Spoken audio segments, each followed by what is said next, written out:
Good morning all students. आज हम दिलीप कुमार गुप्ता कक्षा 9 की गणित में संख्या पद्धति की प्रश्नावली 1.5 पार्ट नंबर 7 में तीसरा सवाल बताएंगे। 2 तक सवाल हमने पार्ट नंबर 6 में बता दिए थे। पार्ट नंबर 6 की लिंक खोलोगे तो 2 सवाल मिल जाएंगे 1.5 के। 1.5 का तीसरा सवाल देखो। आपको याद होगा कि क्या याद होगा कि पाई को एक वृत्त की परिधि मान लो सी और उसके व्यास मान लीजिए डी के अनुपात से विभाजित किया जाता है। अर्थात परिधि में व्यास का भाग देने से पाई निकल आता है। अर्थात पाई बराबर सी बटे डी है। यह इस तथ्य का अंतर विरोध करता हुआ प्रतीत होता है कि पाई अपरमेय संख्या है। पाई अपरमेय है। इस अंतर विरोध का निराकरण आप किस प्रकार करेंगे, इसका हल देखें, इसका सॉल्यूशन देखें, इसका हल देखें। देखिए, ये वृत्त की परिधि, ये वृत्त की परिधि हो गई यहाँ से लेके यहाँ तक, और ये आपका वृत्त का केंद्र हो गया। ये केंद्र से यहाँ तक त्रिज्या हो गई, और यहाँ से लेके यहाँ तक पूरा ये आपका, यहाँ से लेकर के यहाँ तक पूरा ये व्यास हो गया। और ये आपकी ये क्या हो गई, ये पूरी यहाँ से लेकर यहाँ तक ये पूरी परिधि सी हो गई। क्या हो गई, ये सी हो गई। ठीक है। अब यहाँ सुनो, आपको याद होगा कि पाई को एक वृत्त की परिधि सी और व्यास डी के अनुपात से परिभाषित किया जाता है।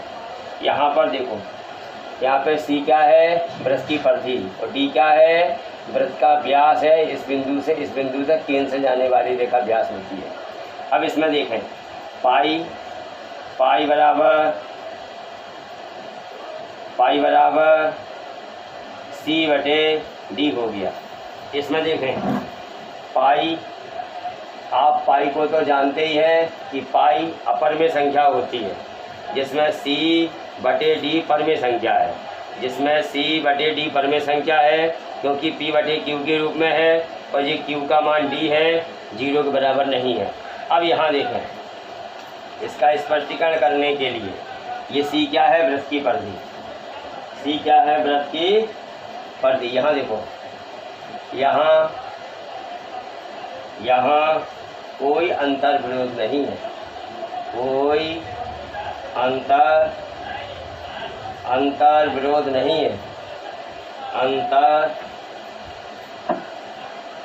विरोध नहीं है, अंतर विरोध नहीं है। क्योंकि अंतर विरोध नहीं है, क्योंकि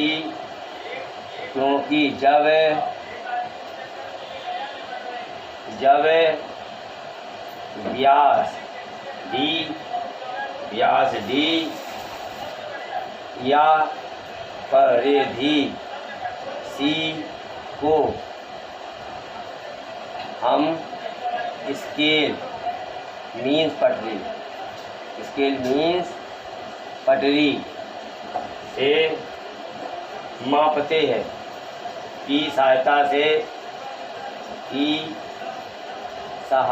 से मापते हैं, तो केवल हमें सन्निकट मान प्राप्त होता है, बल्कि एग्जैक्ट मान प्राप्त नहीं होता। एग्जैक्ट मान मतलब बिल्कुल राइट मान प्राप्त नहीं होता है।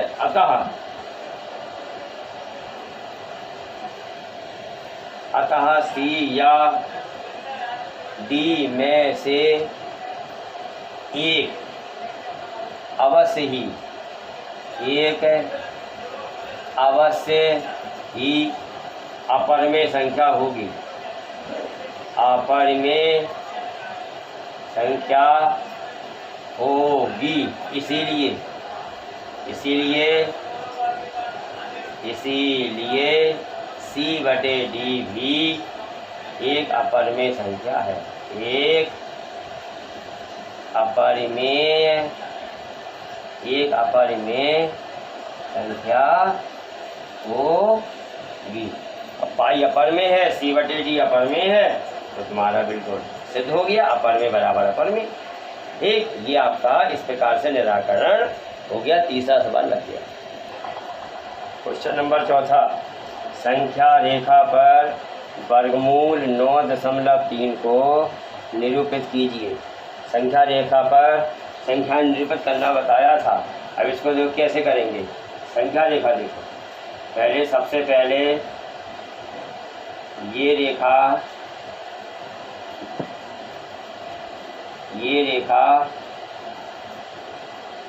9.3 सेंटीमीटर की खींच ली। ये रेखा 9.3 सेंटीमीटर की खींच लेंगे। ये रेखा 9.3 सेंटीमीटर की खींच ली और इसको ए भी डाल दिया। अब क्या करेंगे, इसके बाद बी बिंदु से 1 सेंटीमीटर की दूरी और ले लेंगे। 1 सेंटीमीटर की दूरी ये BC हो गई। अब क्या करेंगे, अब ये AC रेखा का लंबार्धा करेंगे, लंब समद्विभाजक। AC रेखा खंड का लंब समद्विभाजक करेंगे। AC रेखा की आधे से अधिक दूरी त्रिकाल में भरेंगे और एक बार A से एक चाप लगाएंगे, एक बार C से एक चाप लगाएंगे, फिर इन दोनों को आपस में मिलाएंगे। ऐसा करने से AC का ये मिड पॉइंट आ गया, मध्य बिंदु आ गया। AC का ये मध्य बिंदु आ गया। फिर क्या करेंगे, इस मध्य बिंदु को केंद्र मानकर O को केंद्र मानकर त्रिकाल में OA और OC की दूरी भर करके एक अर्धवृत्त खींचेंगे। एक अर्धवृत्त खींचेंगे जो E और C से होकर जाएगा। अब B बिंदु पर क्या करेंगे, B बिंदु पर 90 डिग्री का कोण बनाएंगे। B से एक चाप लगाया, एक चाप यहाँ से लगाया, एक यहाँ से लगाया, फिर यहाँ 2 चाप लगाए और इसको इस प्रकार मिला दिया।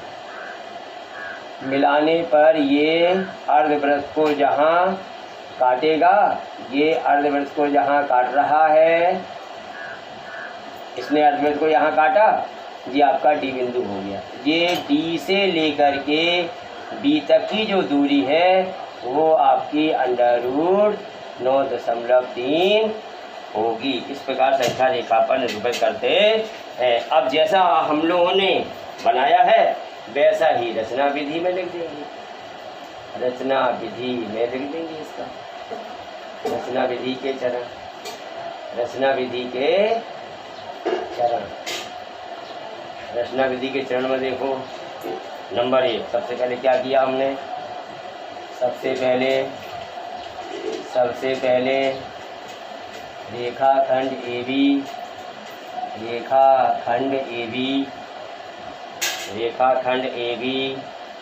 9.3 सेंटीमीटर की खींची।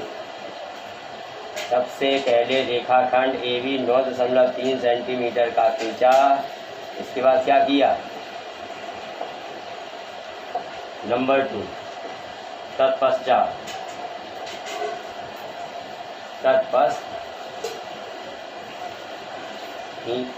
सबसे पहले रेखाखंड AB 9.3 सेंटीमीटर का खींचा। इसके बाद क्या किया, AB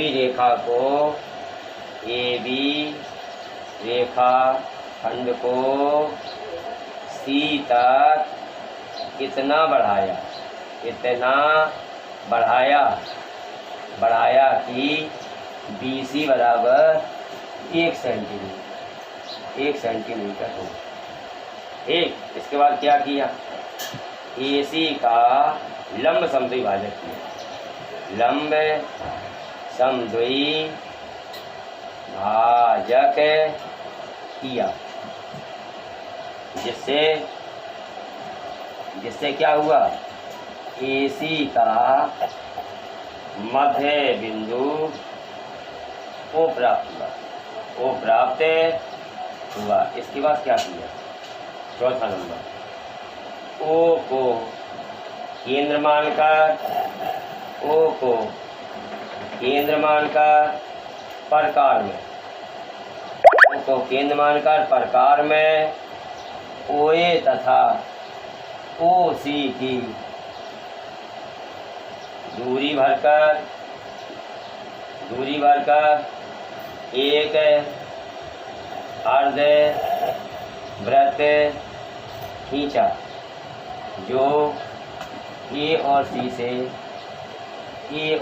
से होकर जाता है, ए और सी से होकर जाता है। अगला पॉइंट, बी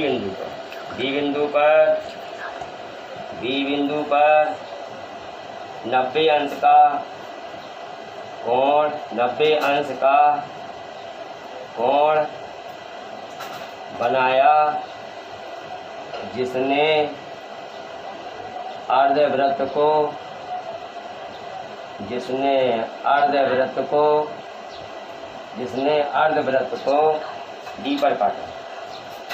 डी पर काटा। अतः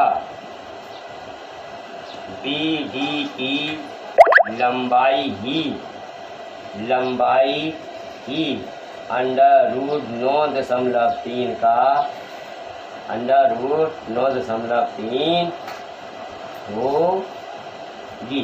इस प्रकार से 30 से 40 सवाल कंप्लीट होता है। 5वां क्वेश्चन देखें, निम्नलिखित के हरों का परमीकरण कीजिए। मीन्स हर को परमी बनाना है। पहला सवाल 1/√2, दूसरा सवाल 1/√7 माइनस √6, तीसरा सवाल 1/√5 प्लस √2, अगला सवाल चौथा 1/√7 माइनस 2 1/√7। ठीक है, अब इसको हल देखें। हल में आइए, पहला सवाल, पहले सवाल में 1/√7 है, इसके हर का परमीकरण करना। हर का परमीकरण का मतलब है परिमेयीकरण का मतलब है परमी बनाओ। ठीक है, तो √7, इसमें इस √7 में कितने का अपने मन से गुणा करते हैं कि √7 7 बन जाए। क्या करेंगे? अंश और हर में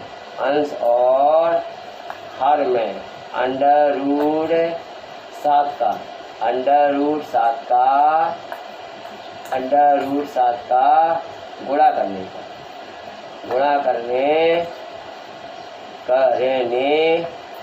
पर करो। चलिए देखिए, 1/√7 गुणा √7/√7 गुणा कर दो। इसका गुणा करो, √7 एक √7/7। अब देखो हर परमे बन गया, बस हर का परमे बन गया, आंसर हो गया। इस प्रकार दूसरे सवाल को देखो, 1/√7 माइनस √6। अब जैसे इसमें √7 माइनस √6 है, तो ये √7 माइनस √6 ये दो पद हैं। ये हर में दोनों पद हैं, दोनों पदों के बीच में ऋण का निशान है। तो हर का परमीकरण करते हैं। हर का परमीकरण करके मतलब है हर की संयुग्मी का। हर पूछे कितना है, तो √7 माइनस √6 बताओगे। हर की संयुग्मी पूछें तो √7 प्लस √6 होगी। तो हर की संयुग्मी क्या होगी? ये बीच का निशान बदल जाएगा, √7 इस निशान बदलो प्लस √6। हर की संयुग्मी इतने का गुणा अंश और हर में करने का, अंश और हर में करने पर। चलो करो, 1 गुणा ब्रैकेट √7 प्लस √6, ठीक है, √7 माइनस √6 गुणा √7 प्लस √6 बराबर इनका गुणा हुआ, √7 प्लस √6 हो गया अपॉन a माइनस बी गुणा a प्लस बी सूत्र लग जाएगा ए स्क्वायर माइनस बी स्क्वायर। तो ये हो गया ए माइनस बी गुणा ए प्लस बी। तो ये हो गया ए स्क्वायर माने √7 का स्क्वायर माइनस √6 का स्क्वायर। तो कितना हो गया बराबर √7 प्लस √6 बटे स्क्वायर से रूट किया 7 स्क्वायर से रूट किया 6। 7 में से 7 में से 6 घटाओ, एक बचा, एक का भाग देंगे √7 प्लस √6। ये पर में हो गया, ये आपका आंसर हो गया। तीसरा सवाल देखो 1 बटे √5 प्लस √2। अब बोलो बच्चों हर में क्या लिखा हुआ है √5 प्लस √2। अब हर की संयोगनी क्या होगी, ये प्लस वाला निशान बदल जाएगा, क्या हो जाएगा प्लस की जगह माइनस। तो क्या हो जाएगा √5 माइनस √2। बोलो क्या करेंगे √5 माइनस √2 का गुणा कहाँ कहाँ करेंगे, गुणा अंश और हर में करने पर, अंश और हर में करने पर करिए। एक गुणा ब्रैकेट √5 माइनस √2 बटे ब्रैकेट में √5 प्लस √2, दूसरे ब्रैकेट में √5 माइनस √2। अब इनका गुणा कर दो, ऊपर गुणा कर दो, इसका गुणा कर दो √5 माइनस √2, √5 माइनस √2 का गुणा 1 में कर दिया, √5 माइनस √2 हो गया बटे ये हो गया a प्लस बी गुणा a माइनस बी। फॉर्मूला कौन सा बन गया, फॉर्मूला बन गया a प्लस बी गुणा a माइनस बी बराबर a square minus B square. यहाँ कितना हो गया √5 का स्क्वायर माइनस √2 का स्क्वायर। तो कितना आ गया √5 माइनस √2 बटे स्क्वायर से रूट गया 5 माइनस 2 हो गया √5 माइनस √2, 5 में 2 गया 3 हो गया। देखो 3 पर में हो गया। 5 में एक अगला सवाल चौथा देखो 1 बटे √7 माइनस 2। एक अब यहाँ देखो अंश और हर में अब क्या करना होगा, अंश और हर में, अंश और हर में कितने का गुणा बताओ, √7 प्लस 2 का गुणा करने पर करिए गुणा। एक गुणा ब्रैकेट √7 प्लस 2 बटे ब्रैकेट में √7 माइनस 2 गुणा ब्रैकेट √7 प्लस 2 हो गया। गुणा करो, एक का गुणा इसमें करिए √7 प्लस 2 में, तो √7 प्लस 2 हो गया a माइनस बी गुणा a प्लस बी। तो a स्क्वायर √7 का स्क्वायर माइनस बी स्क्वायर 2 का स्क्वायर। तो ये हो गया √7 प्लस 2 हो गया बटे स्क्वायर से रूट किया 7 हो गया, 2 दूनी 4 हो गया। ये हो गया √7 प्लस 2 बटे 7 में से 4 गए, 3 बचे, 3 पर में हो गया, हर का पर में कांड हो गया, ये आंसर हो गया। इस प्रकार से आपकी आज 1.5 प्रश्नावली पूरी समाप्त होती है। अपनी फेयर नोट में पूरा कंप्लीट करके हमारे व्हाट्सएप पे चेक कराओ कि सबका पूरा काम हो गया।